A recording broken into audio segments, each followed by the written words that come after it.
日本の語ろう。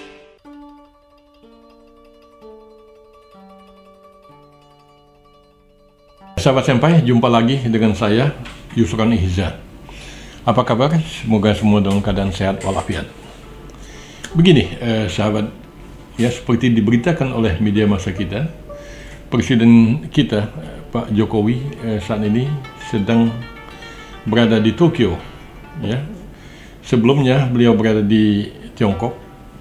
Saat saya bicara ini, beliau sedang ada di Tokyo. Jadi dalam ini sebelumnya saya telah menjelaskan dalam tayangan saya sebelumnya apa tujuan Pak Jokowi ke Tokyo, lalu juga mengapa beliau tidak nginap di sana dan seterusnya, itu sudah saya jelaskan. Jadi saya tidak mengulangi lagi masalah itu.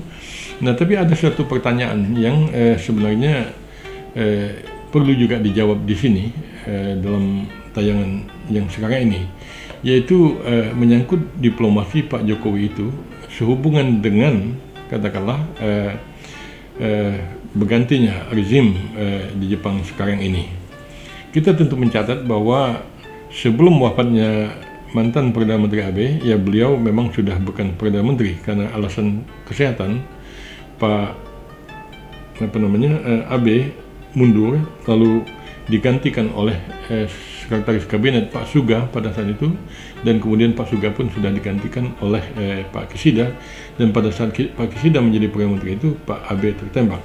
Jadi memang sudah sejak beberapa waktu yang lalu Pak Abe telah tidak menjabat sebagai Perdana Menteri. Tapi yang menarik dicatat di sini adalah bahwa dalam kunjungan Presiden Jokowi ke Tokyo kali ini adalah Kishida, kalau kemarin adalah Pak Abe.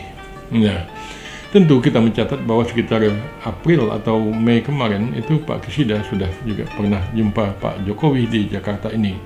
Jadi tentu saling kenal. Tetapi dalam hal katakanlah Pak Jokowi berkunjung ke Jepang kali ini, nah itu beliau, kantor beliau atau partner beliau itu bukan lagi Pak Abe, tetapi Pak Kishida.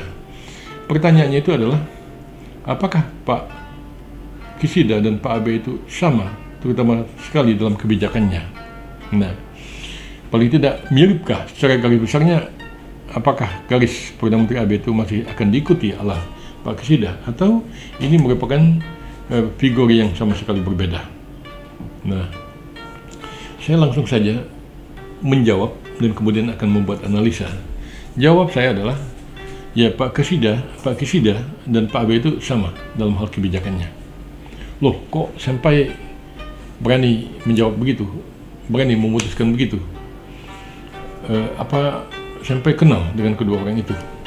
Nah, kalau dengan Pak Abe, mungkin dalam tayangan-tayangan saya sebelumnya itu telah beberapa kali ada foto-foto saya dengan Pak Abe itu ditayangkan. Saya bersahabat dengan Pak Abe dari tahun 2006 sampai terakhir wafatnya beliau beberapa minggu yang lalu.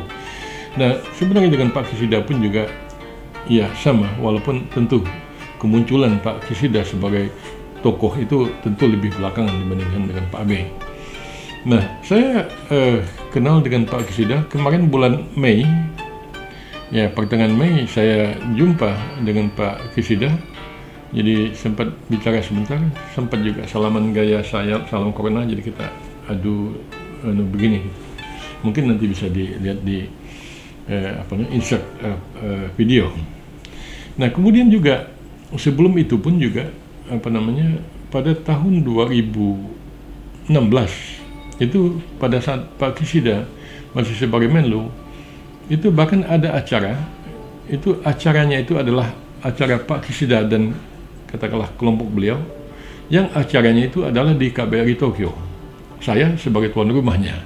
Nah, itu juga ada foto-foto saya dengan Pak Kishida tahun 2016 itu.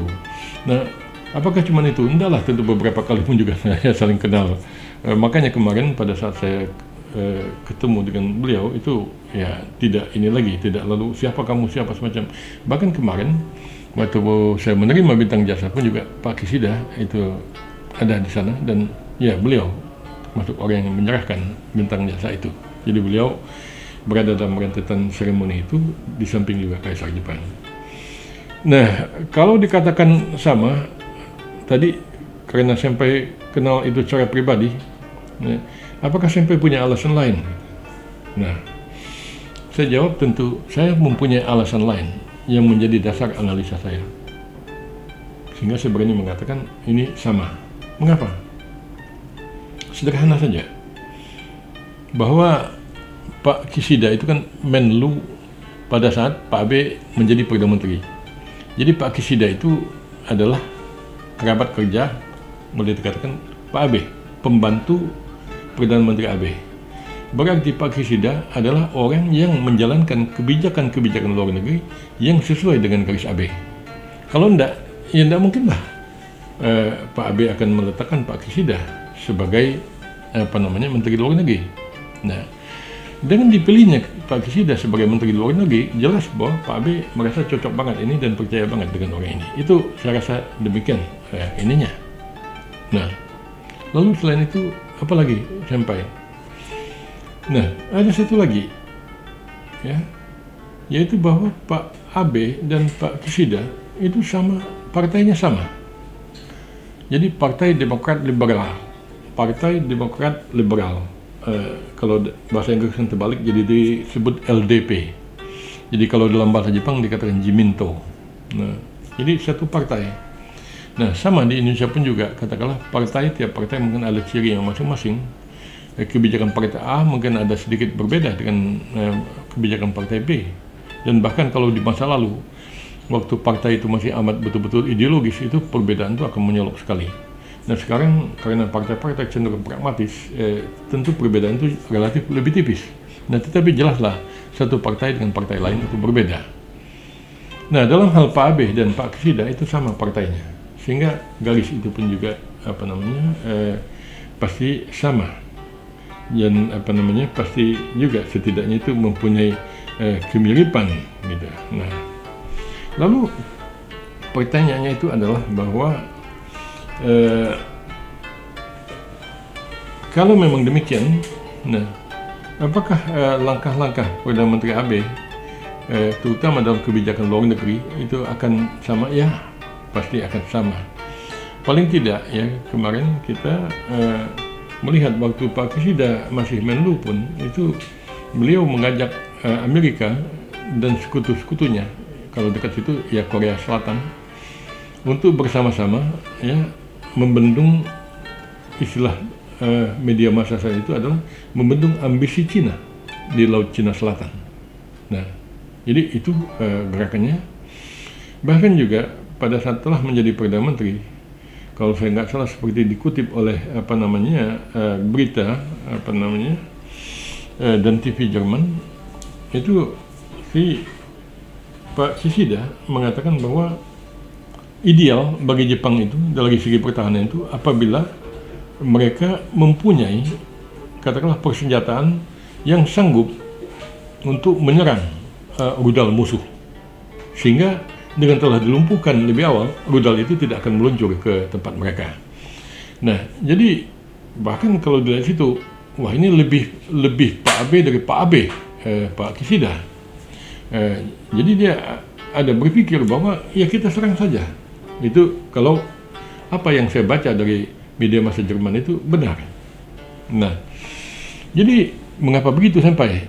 Ya, itu memang kebetulan dulu saya pada tahun 2004-2009 itu pernah menjadi Deputi Komisi 1 DPR RI bidang pertahanan. Sampai taraf tertentu saya mengerti tentang pertahanan, dan juga S1 saya di bidang diplomasi. Umumnya orang yang belajar diplomasi, dia ngerti juga tentang perang dan damai. Nah, paling tidak, kalau kita bicara tentang pertahanan yang terbaik memang adalah menyerang. Jadi bukan nunggu, enggak. Bahkan jika saya tidak salah menyimak dan tidak salah mengingat, dalam doktrin pertahanan kita pun, kita mengatakan sedapat mungkin kita memukul musuh itu di wilayah musuh itu sendiri. Nah, kalau enggak bisa, ya pada saat musuh di perjalanan. Kalau nggak bisa juga, ya setelah musuh masuk. Ya di situ, kalau kita pada akhirnya perang gerilya itu. Jadi kita sendiri juga dalam doktrin pertahanan kita menganut paham bahwa pertahanan yang terbaik itu adalah menyerang. Nah, Pak Kishida kelihatan juga menganut itu. Jadi, wah, garang juga Pak Kishida ini, saya lihat kan. Nah, kalau lihat perawakannya, walaupun mungkin amat subjektif. Nah, kalau Pak Abe itu betul-betul maskulin, kalau Pak Kishida tentulah maskulin juga, tapi lebih soft dari Pak Abe itu. Badannya juga lebih kecil dari Pak Abe. Tapi dalam hal pendirian, sikap, ya, dalam masalah pertahanan, beliau kokoh sekali dan garang sekali, begitu. Nah, jadi mengapa begitu, gitu? Saya lihat, ya, pada akhirnya cenderungnya siapapun yang memimpin Jepang, keadaannya memang harus demikian dan harus bersikap demikian. Mengapa? Ya karena masalah yang dihadapi itu sama seperti itu. Nah, kita misalnya bicara tentang kekhawatiran Jepang terhadap rudal Korea Utara. Itu yang sering sekali percobaan rudal itu kadang-kadang melewati laut Jepang dan semacam, jadi seperti memang mengejek gitu ya. Nah, lalu masalah Jepang dengan Soviet, dengan Rusia istilah sekarang ini. Nah, itu juga kan ada beberapa persoalan di Pulau Kuril situ, termasuk Sakhalin itu yang dulunya milik Jepang tetapi diambil oleh Rusia pada akhir Perang Dunia Kedua. Nah, jadi ada masalah-masalah semacam begitu. Lalu kalau bicara sejarah pun juga, misalnya kan Jepang walaupun kecil, pada tahun 1905 Jepang itu pernah mengalahkan Rusia. Itu perang tahun 1905 itu disebut perang Russo-Jepang. Russo itu ya Rusia. Kalah itu Rusia, walaupun daerah selatannya saja itu yang kalah. Jadi masalah sentimen sejarah juga ada. Nah, lalu bagaimana dengan Cina gitu? Nah, itu pun sama juga. Kita melihat ini ribut-ribut tentang Laut Cina Selatan. Makanya Jepang amat khawatir karena itu kan diharapkan akan menjadi jalur supply, jalur navigasi, pelayaran dan seterusnya bagi dunia internasional. Nah, itu kecemasan Jepang terhadap katakanlah langkah-langkah yang dilakukan Cina, termasuk katakanlah membuat pulau buatan di Laut Cina Selatan itu yang banyak ditentang karena beberapa sumber mengatakan itu adalah untuk landas pacu pesawat tempur. Nah, jadi hal-hal semacam itu juga membuat Jepang merasa cemas dan masalah yang dihadapi itu sama. Nah, kembali tadi masalah sejarah pun juga, Jepang dengan Cina pun juga bukan tidak punya sejarah masa lalu, ya.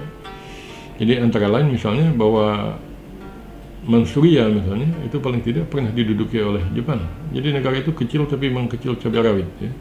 Nah, jadi tentu Jepang tidak menganut azas militerisme pada masa sekarang ini, tetapi katakanlah semangat Jepang itu saya kira walaupun bukan semangat militer, tapi tipikal orang Jepang ya tetap ada. Maka lembut, maka tetapi dalam hal pendirian, dalam hal sikap, ya pendirian gitu. Kita tidak akan hanyut oleh katakanlah masalah yang mendayu-dayu yang akan bersifat sentimental.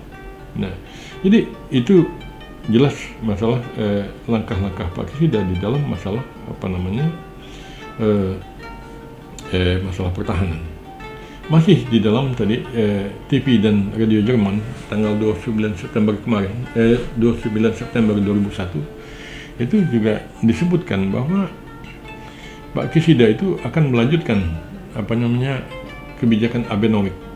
Nah, jadi jelas dia adalah pewaris Abe. Nah, Abenomics apa? Ya, dalam tayangan saya sebelumnya saya mengatakan ya 3 panah Abe, tapi menurut saya 4. Panah 4 itu adalah pertahanan dan kelihatan. Ya, garis Pak Kishida dalam hal pertahanan ya adalah garis Pak Abe itu. Ya, Pak Abe getol menginginkan amandemen konstitusi, khususnya pasal yang membatasi Jepang untuk memiliki kekuatan militer itu. Nah, jadi tetap mirip-mirip saja, sama-sama saja. Nah, bahkan barusan ini tadi waktu Pak Jokowi ketemu dengan Pak Kishida, saya mendapat informasi bahwa pada saat Pak Jokowi mengatakan bela sungkawa atas wafatnya mantan Perdana Menteri Shinzo Abe, ya dalam tanggapannya Pak Kishida itu ada mengatakan bahwa saya ya akan mewarisi pemikiran-pemikiran Abe. Jadi tegas sekali, jelas. Nah, saya membuat analisa ini semalam, tapi tadi barusan ini saya terima kabar tentang adanya ucapan itu. Jadi apa yang saya pikirkan semalam itu ya cocok, pas klop, kompatibel setidaknya dengan apa yang diucapkan oleh Pak Kishida dengan atau terhadap Perdana Menteri terhadap Presiden Jokowi tadi. Nah, lalu gimana gitu? Apalagi dalam hal kebijakan yang bukan militernya gimana gitu? Nah, kita bisa bicara dalam masalah ekonomi, tetapi juga kita bisa bicara tentang garis Pak Kishida di dalam masalah nuklir.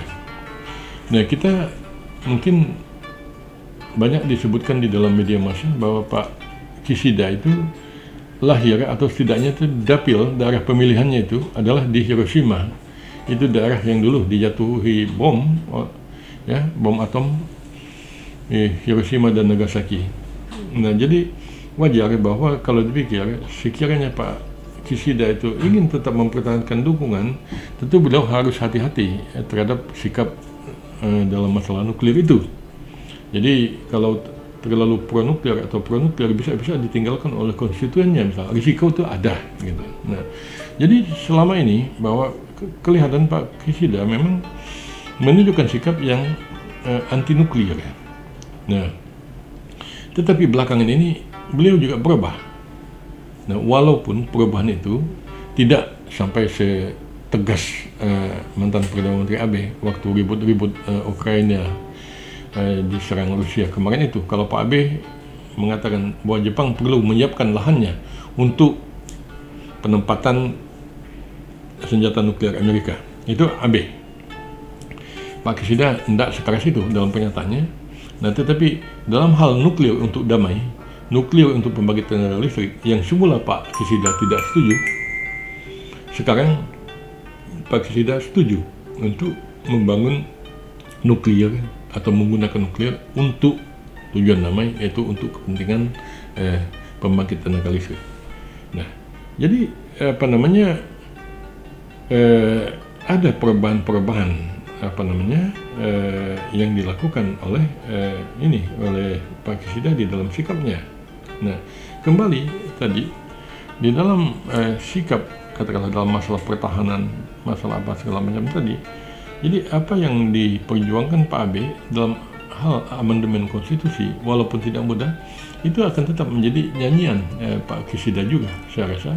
Ya, walaupun tentu kita tahu bahwa saking sulitnya konstitusi itu untuk dirubah, karena saya mengatakan juga dalam tayangan sebelum ini bahwa konstitusi Jepang itu kan dibuat di bawah tekanan Amerika sebenarnya, kalau sejarahnya tekanan MacArthur. Jadi dalam konstitusi itu dikatakan bahwa Jepang itu tidak boleh memiliki kekuatan militer.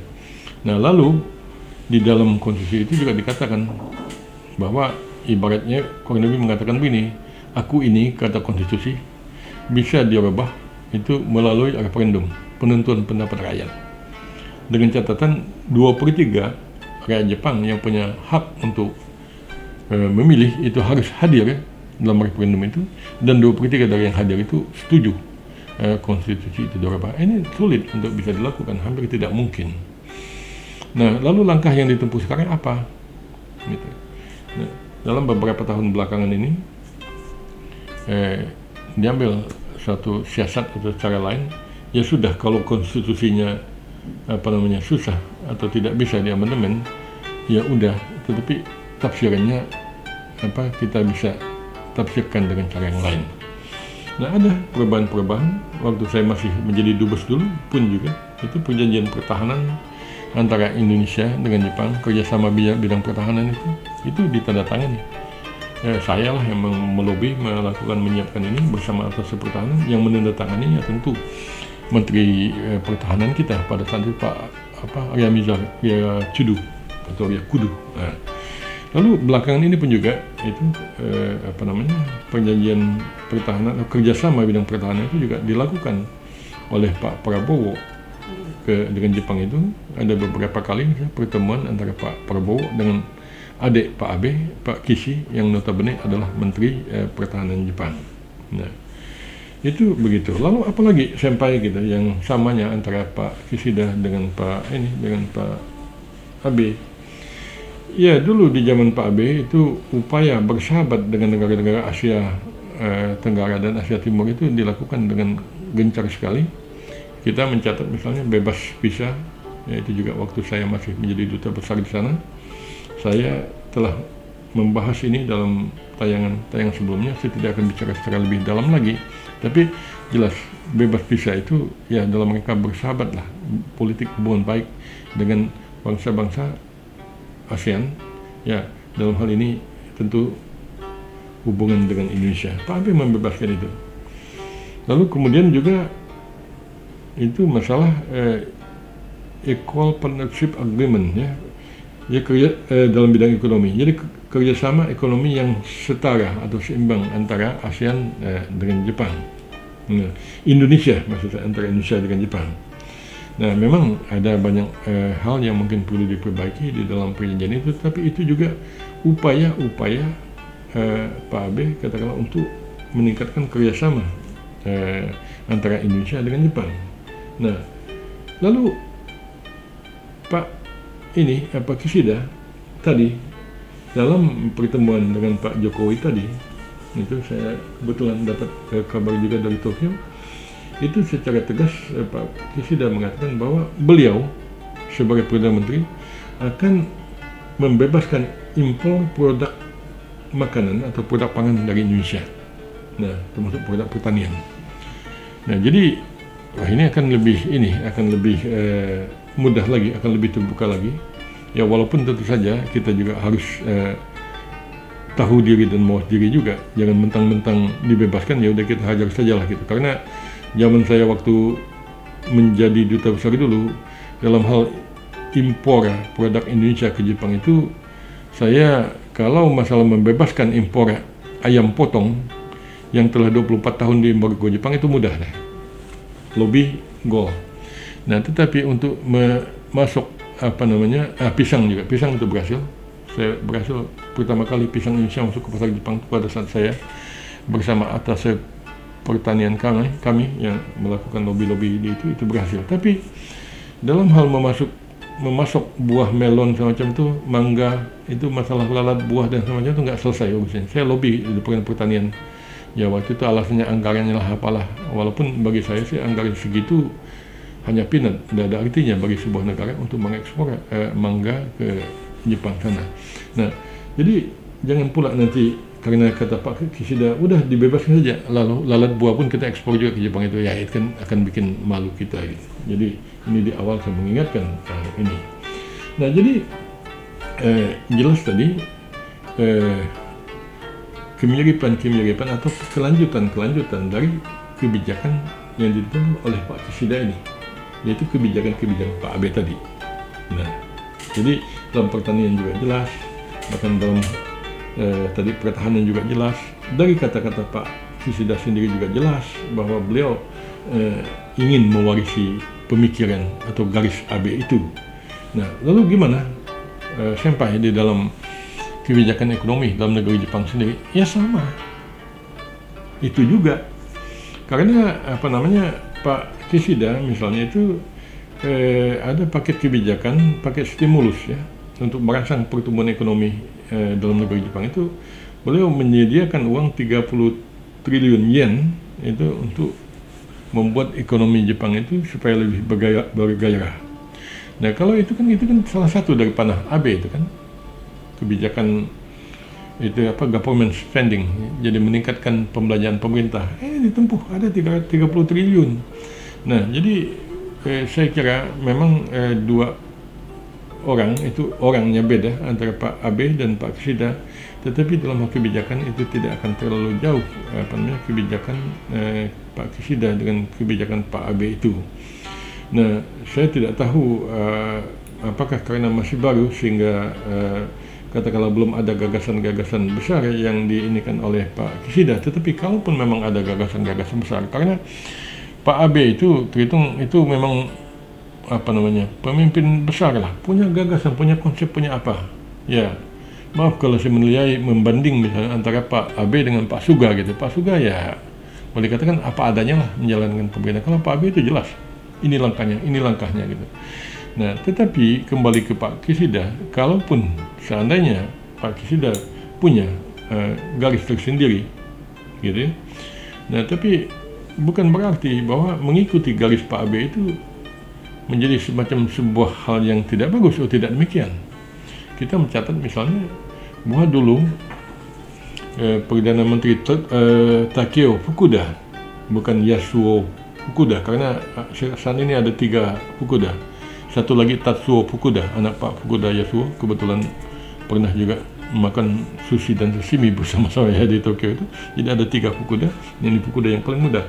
Jadi kakek Tatsuo Fukuda itu dulu pernah dalam kunjungannya ke ASEAN itu membuat apa yang disebut sebagai doktrin Fukuda. Saya pikir ya walaupun memang beda antara Abenomics itu dan doktrin, tetapi apa salahnya kalau Abenomics itu yang notabene menurut saya adalah 4 panah itu semacam juga garis kebijakan politik AB yang bisa kita anggap juga semacam doktrin, yang tentu bukan sebuah hal yang aneh dan janggal apabila doktrin itu atau Abenomics tadi diikuti oleh pemimpin-pemimpin setelahnya gitu. Ya. Jadi saya kira itu bahwa orangnya memang berganti, tokohnya memang berganti, tetapi kebijakan Pak Kisida itu adalah kesinambungan kebijakan Pak Abe. Saya tentu tidak mengatakan Pak Kisida lalu hanya copy paste saja kebijakan Pak Abe, tidak, karena dalam kesan saya pribadi Pak Kisida pun juga orang yang punya ketajaman analisa, ya punya sense sebagai politisi yang baik, sehingga bukan berarti bahwa mengikuti itu lalu kita tidak punya konsep sendiri, tidak. Nah, apalagi juga tadi beliau pun mengatakan ingin mewarisi politik AB itu. Saya rasa itu barangkali sahabat-sahabat yang saya dapat sampaikan sebagai sebuah analisa atau gambaran yang mengenai katakanlah diplomasi Indonesia terhadap Jepang, lebih khusus lagi tentang tadi apakah Perdana Menteri Kisida dan Perdana Menteri Abe itu berbeda. Sekali lagi jawabnya itu tidak. Kisida dan Abe ya kurang lebih sama. Demikian, terima kasih. Soredewa, mata aimashou.